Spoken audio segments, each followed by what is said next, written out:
Thought it'd be a good idea to show you the studio. This one's in Ladywood in Birmingham, and other studio I've had an old Victorian brush factory in London, and also the in the docks of Cardiff. But this one is 1846. It's an old gun making factory, and typical of the factories in Birmingham, it's got windows down either side. It's very narrow, so it's purpose built for small scale engineering and perfect for studios. So let's have a look at the space. So coming into the space, nice and bright, perfect for making sculpture.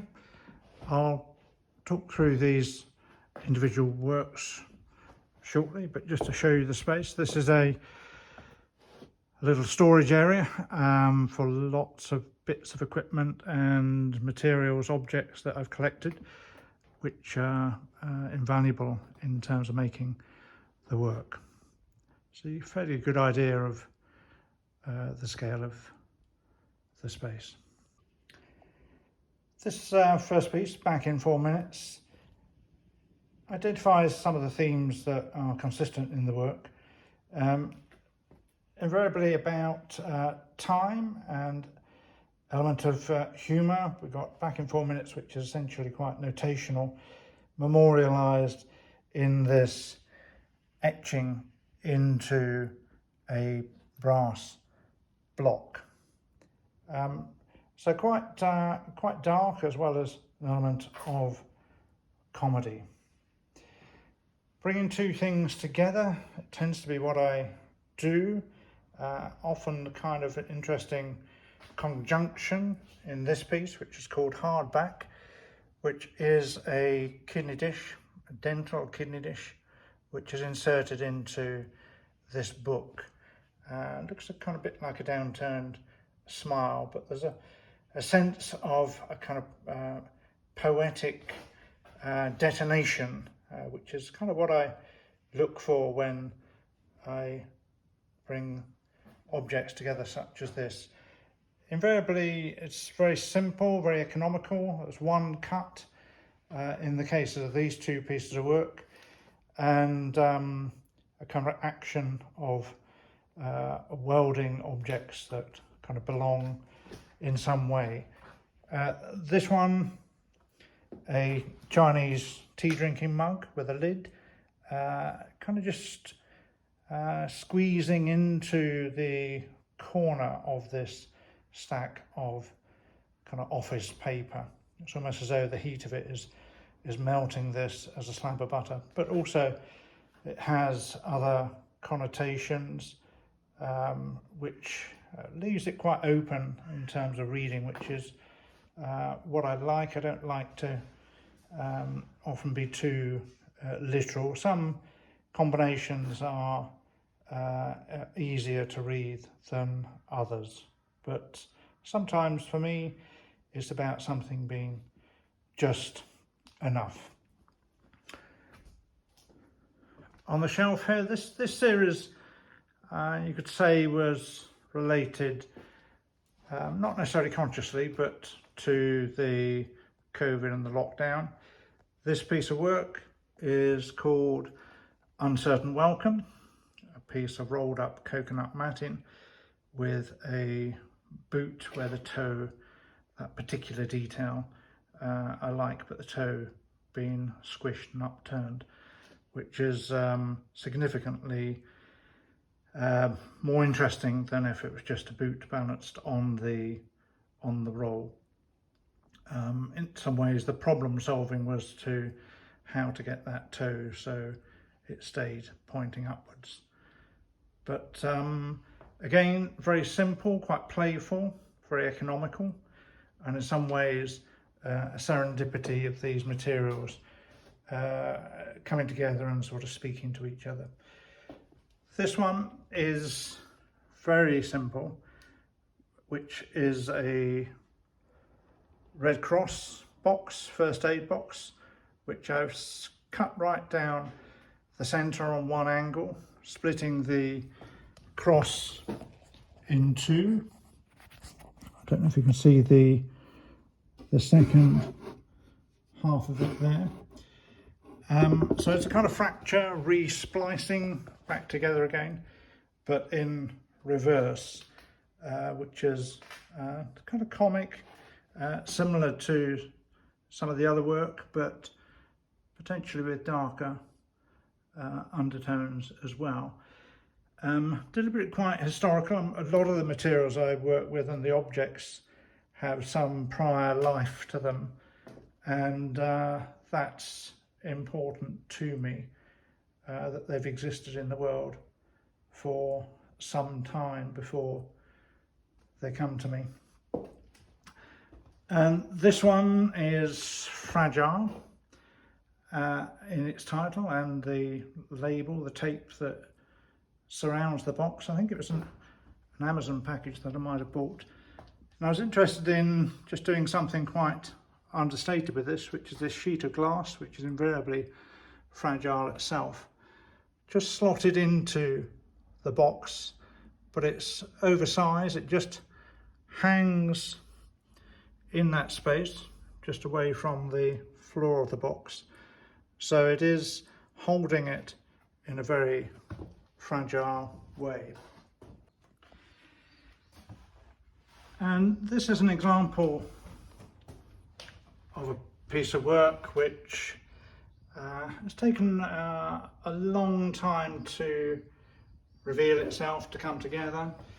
The light bulb is cast in iron, which is something I did a few years ago with an interest in opposites, a kind of fossilization, something that was about life and light, and almost inverting that, so it is heavy and weighted in all senses of the word, and coming together of this stone, this pebble, which has eroded over time. And I think this is in some ways the darker piece about time and precariousness, and these two objects held together by an elastic band, which is a temporary fastening. Even though it's a kind of from rubber and it's a natural material, it does perish, so it's the opposite of these two. So in that sense, the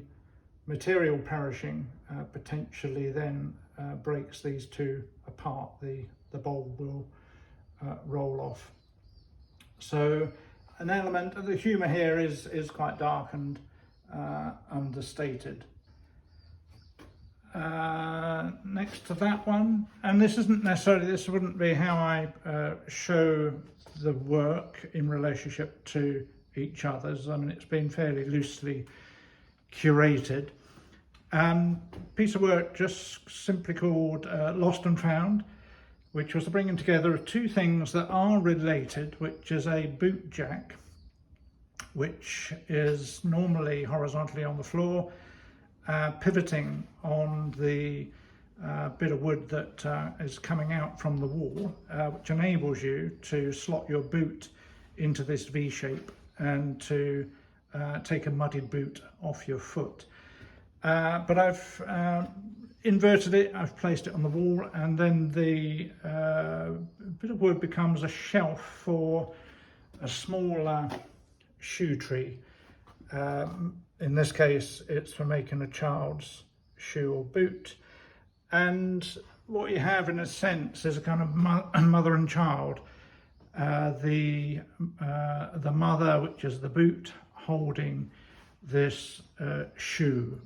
So recognizing that there's, in terms of material, there's a really interesting relationship between these two, and even down to this line, this split that runs down the wood, and then this curved split that is also on the shoe. So some of those interesting formal relationships are important to me.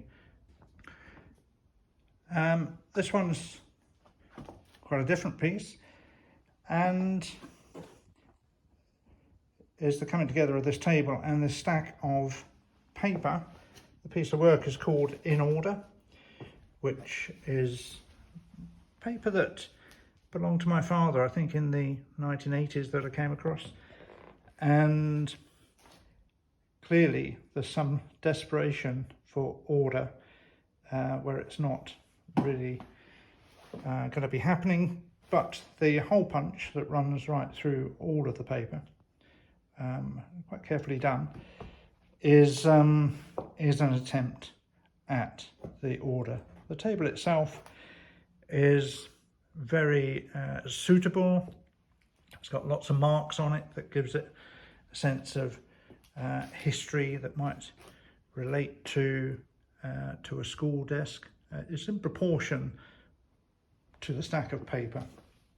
There's nothing else that needs to be on this table, but it's an indication of the level of detail that I would go to, and I suppose the importance of making sure, if you're using just one or two objects coming together, that they are the right ones.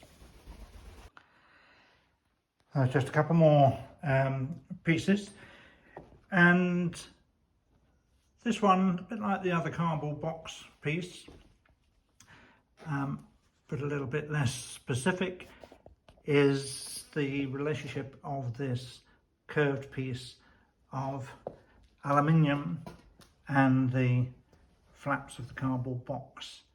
So one is straight and repeated, and the other one is curved.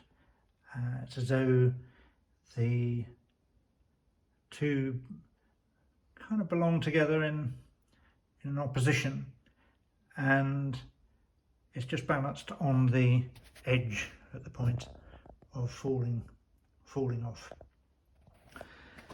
And these works, which are on the floor, they could be table mounted, but they're kind of quite interesting to have on the floor. These three are kind of series related to an Italian painter who I've liked the work of for some time, called Giorgio Morandi, particularly a series in the 50s of still lives, or in Italian it's Natura Morta, which is natural death. And his paintings, and there's one in the museum of in Birmingham, Museum and Art Gallery, are very simple paintings of objects from his studio, which are often bottles or vessels. Thinking very carefully about kind of the compositions, and in this case we have a packet of indigestion tablets and an old water bottle, a brick, and a Muji t-shirt, presented in this interesting way on the diagonal. Thinking about colour, relationships, also form, shape, and in all three examples there's a kind of dynamic, the fact that they are not just a stack. This one is soap and rubber, a sanding disc, and a wooden block. So a little bit different, but emphasising the importance of material play and a precision, how something might be presented, and an overarching reference to the notion of still life. But hopefully that's been a helpful introduction to the work in the studio.